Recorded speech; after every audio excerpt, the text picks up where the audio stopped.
C'est parti, allez hop. Voici Phil, un bon bricoleur qui n'avait pas de douche et qui en a fait une lui-même. Le problème, c'est qu'il y a du calcaire. Ouais, je suis en train de me tromper là. Il en est très fier. Ça marche. La grande tendance dans les salles de bain, c'est ça. Un énorme pommeau, pas de bac en dessous. On appelle ça joliment une douche à l'italienne. L'eau s'évacue par le sol, il faut donc créer le système d'évacuation.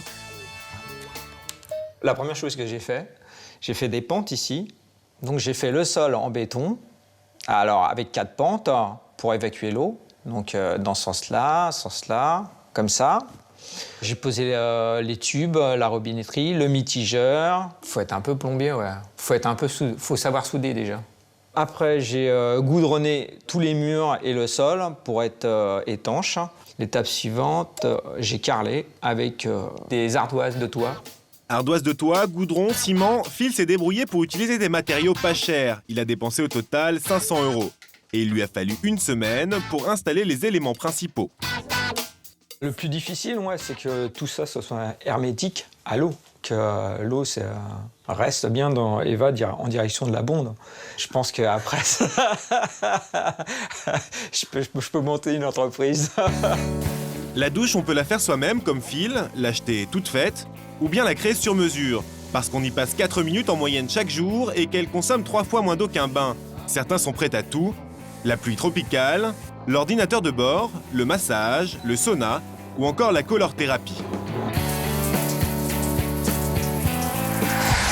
Il y a aussi dans les grandes surfaces de bricolage comme ici une autre solution pour faire ça tout seul. C'est moins joli, mais beaucoup plus simple et encore moins cher. C'est la cabine de douche complète qui s'installe en une journée.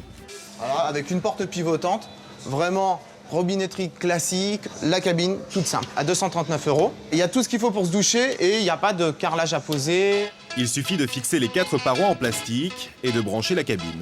Pour le branchement, il y a tout simplement les 2 flexibles. On les visse.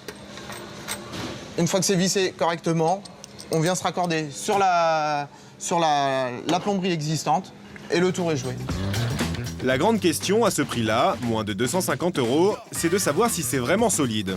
Ça, oui, c'est quand même solide.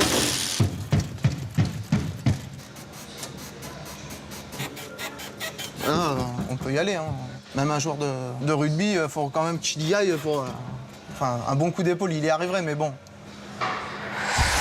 Ce qui est beaucoup plus cher, ce sont les douches sur mesure. Simona et Bertrand ont craqué pour un modèle soldé, mais à 1 500 € tout de même. Et monsieur n'est pas bricoleur. Ah non, certainement pas. Chacun ses compétences, je dirais. C'est un plombier qui installe leur douche 3 étoiles. Il effectue les derniers réglages de leur nouvelle douche. Ils sont tombés dessus un samedi après-midi en faisant du lèche-vitrine. Elle était en promotion, elle coûtait la moitié de son prix. Et puis elle a d'un côté un petit peu kitsch, avec des petites lumières qui changent de couleur. C'est assez marrant, voilà. Cette douche incroyable diffuse des huiles. Les jets sont super puissants, comme vous pouvez le voir. Avec la pause, cette installation revient à 4 000 €. Christophe Vatrin est le pro de ces douches high-tech. Dans son magasin, il propose l'agencement de la douche et la pose. Ici, c'est vous qui choisissez vos éléments. Pour un budget de départ de 3 000 €, voici ce que l'on vous propose. Là, on a sa douche personnalisée, comme ce type de carrelage, ce type de robinetterie, ce type de bac à douche en résine de synthèse. Et ensuite, donc, des parois en verre, simples. Puis l'assemblage des éléments qu'on a choisis est fait virtuellement en 3D. Et on a notre douche intégrale réalisée. On dépasse les 3 000 € dès qu'on opte pour des accessoires plus sophistiqués, parce qu'ils sont faits avec plus de matière ou dotés de fonctions supplémentaires. Là, c'est nettement plus cher. Voici le NEC Plus Ultra, à 8 000 €. On a la possibilité d'avoir, par cette commande, différentes fonctions, dont la MAM que l'on retrouve en partie basse. Vous pouvez régler la température de la vapeur. Et on peut déposer sur ce petit système des huiles essentielles pour parfumer un petit peu l'intérieur de la cabine. Vous avez la chromothérapie que vous retrouvez ici avec un défilement de plusieurs couleurs. La chromothérapie, c'est Ça fait du bien au moral, c'est un peu plus zen, ça détend un petit peu le corps, c'est très sympathique. Et vous avez la radio. Vous avez bien entendu, la radio. De quoi danser sous la douche et commencer ainsi une bonne journée.